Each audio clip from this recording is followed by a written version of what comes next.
this is Roger Green, host of the Surfing the NASH Tsunami podcast. This weekend, we are offering 5 conversations from Season 3, Episode 47, our look at what might be the big stories of the next 6 to 12 months in Nashville. Plus, from the vault, a section from September 2021, which looked at the implications of the then newly approved ELF test by FDA. This conversation focuses on the exciting data we anticipate for multiple different drugs and the implications positive drug trials and eventual approvals will have for NASH treatment. I begin by discussing the educational work Intercept Pharmaceuticals was beginning before obeticholic acid received its complete response letter in 2020, and I underline the logic that doctors will want to learn how to treat when they have a way to achieve results. Jörn expresses specific enthusiasm about the future of FGF21s as suggested by the recent Akero Pharmaceuticals Phase 2b results with efruxifermin. I extend that thought to suggest that with promising data and or approvals on the horizon for 4 different modes of action, the ideas of combination therapy and disease regression or resolution become real for most physicians for the first time. Louise agrees about the promise of the medications, but expresses strong concern that the diagnostic and patient management structures will not be in place before the drugs arrive, which will slow our ability to bring these benefits to patients. We're heading into an exciting time in Nashville. For example, our episode next week discusses 4 recent press releases from companies with promising clinical trial results. Today's conversation blends the excitement about those kinds of upcoming advances in drugs and diagnostics with questions about whether the underlying structure exists to take advantage of the new technologies as they evolve. It raises as many questions as it answers, if not more. So sit back, listen, enjoy, learn, and when you're done, join the dialogue on our LinkedIn discussion group.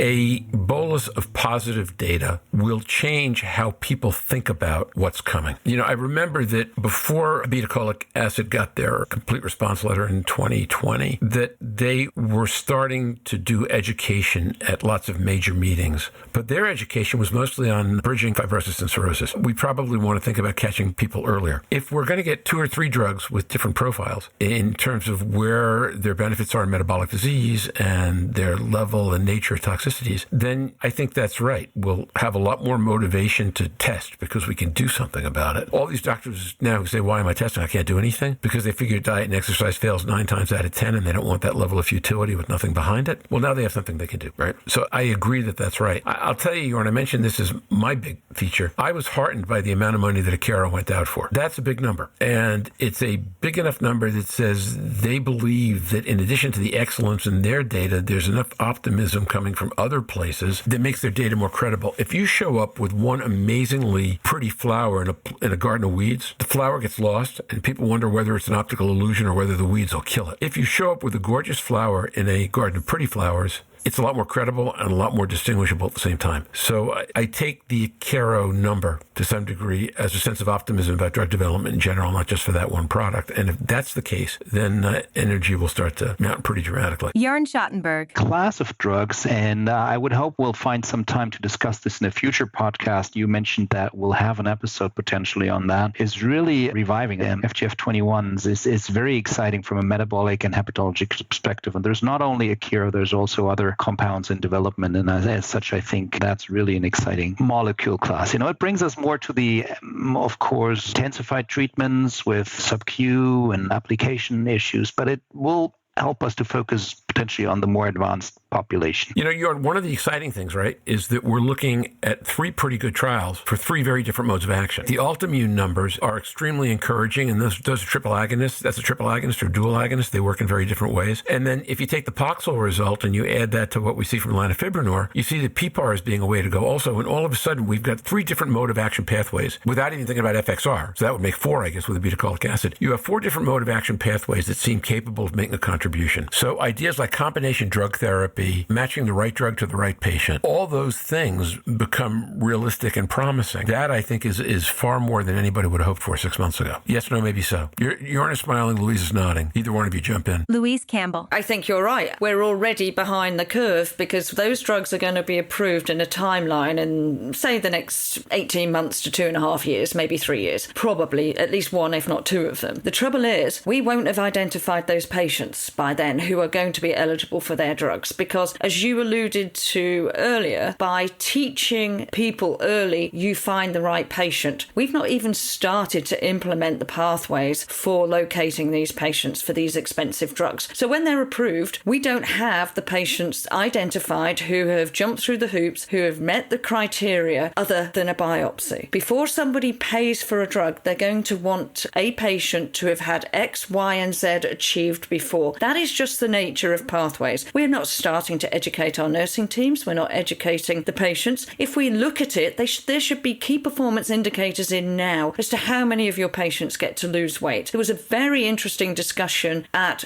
Dublin, I think, I've seen so many, on bariatric surgery. And the discussion was of defattening the liver before you go to bariatric surgery to reduce the liver size. So therefore the biopsy taken at bariatric surgery is not reflective of the liver as was in that patient. It is only reflective of the liver at the time. And how does that really equate to the data and the outcomes that we get? So it is that whole scenario of we're not quite there yet. We're not joining the pieces. The foundation is not there to build the structure on. And as we know, and Jörn's commented before, patients fall out of the pathway. If we do not get these foundations right now, and NASH and NAFLD are in a perfect position to really, really be able to nail this foundation of multimorbidity care, how we select patients, what care they need, because we've got reams of data, and they were both discussed again at this meeting on lifestyle outcomes, how we can help with that, how we can help with diet, which diet works. Any diet works as long as it's the right diet for that patient, although some have better evidence than others. So these things we really, really can be doing. What we don't have is healthcare providers and investors who are prepared to put that foundation in until we do get this expensive drug, which means we don't have the patient portfolio. We're not identifying patients for trials in 2 or 3 years' time because we're so far behind with COVID. So there is a lot of things that we can't do when, excitingly, these drugs get approved. We're so far behind in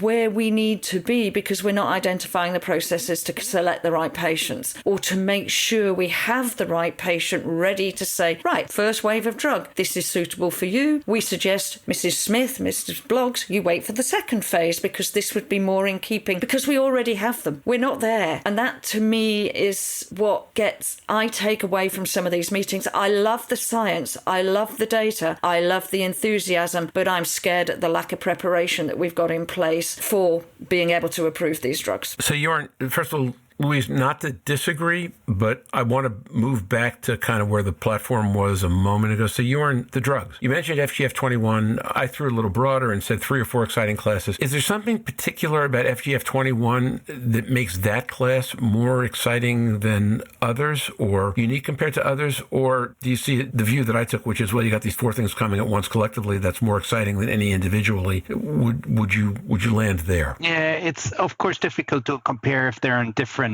development stages of their life. And you've had a press release from a phase 2 result, which is, of course, one thing you got to keep in mind when interpreting that data. But the FGFs have shown beneficial metabolic effects, no adverse lipid profiles, which we've seen with some other drugs. And they've shown some robust impact on fibrosis regression and NASH resolution if you go by these press releases. Now, some of the earlier data was that same way, and it's difficult, again, to play with the numbers that are released in press release. So I'm very much looking forward to the data set being presented, but the numbers read very well. In particular, you do get responses in terms of NASH resolution and fibrosis regression. So a lot of drugs only had one of those endpoints. Now in phase 2, we've seen that once or twice, and that's just going the right direction. I'm seeing, with the incremental data we're seeing, it's more and more robustly hitting those endpoints we've agreed with as surrogates for conditional approval. And I'm just optimistic that the way forward here is going to be met by one of them. And the other thing, I've been thinking about a lot, the AASLD late-breaking deadline has passed 10 days ago or so. And I think some of the very exciting data has already been put into the system and won't take much longer to actually be presented. So that's also something I'm very much looking forward to because AASLD is not that far advanced and the late-breaking session should be very exciting this year. Yeah, that's my understanding as well. I've heard comment that it's conceivable that you could see as many 3, 4, 5 late breakers at AASLD if we had the bandwidth that would wind up being oral presentations about compelling later stage data for different kinds of NASH drugs. Now, I don't know if that's going to happen, but I've heard that that's a possibility, and that would be amazing. So, crystal ball this. Assume that the data, Jörn, from AASLD is as robust on the drugs as we're hoping it might be. Put on your public policy hat, go back to Barcelona, and tell me what changes in the clinical care pathway discussion or the globalization discussion when the drugs become more real. I think a bottleneck is going to be the prescribers. Who has the knowledge or who has the willingness to prescribe these drugs that are new? There's no approved previously, and you need to interpret the test in a way that you're certain that you prescribe in label. So we need a lot of people that are really dealing with that. It's not going to be an endocrinologist prescribing a drug that's newly approved with a high price tag to it. I think a bottleneck in those patient care pathways is going to be the prescribers at the beginning. Then rolling this out, building real-world data, phase 4 observational studies, we'll get more and more information. That's what we've seen with example for Hep C, where in the beginning there was a certain, this is new, how do I deal with this? What is the right patient? Well, we only want to select the ones that are advanced and have certain comorbidities potentially, and those aspects will have to be dealt with in the referral pathways. On the other hand, I think hepatologists are ready. We've been there before, and we can educate a large group of gastros that might support in treating these patients. So the patient pathways is going to be empowerment of prescribers then. I've said previously in this episode. And now, back to Roger. We hope you've enjoyed this recording. If you have any questions or comments about the content of this conversation or the entire episode, please send an email to questions@surfingnash.com. We will be back next week to discuss exciting advances in drug development as highlighted by recent press releases from Akero, Poxel, Altimmune, and Exela. In the meantime, stay safe, surf on. We'll see you on the podcast. Bye-bye now.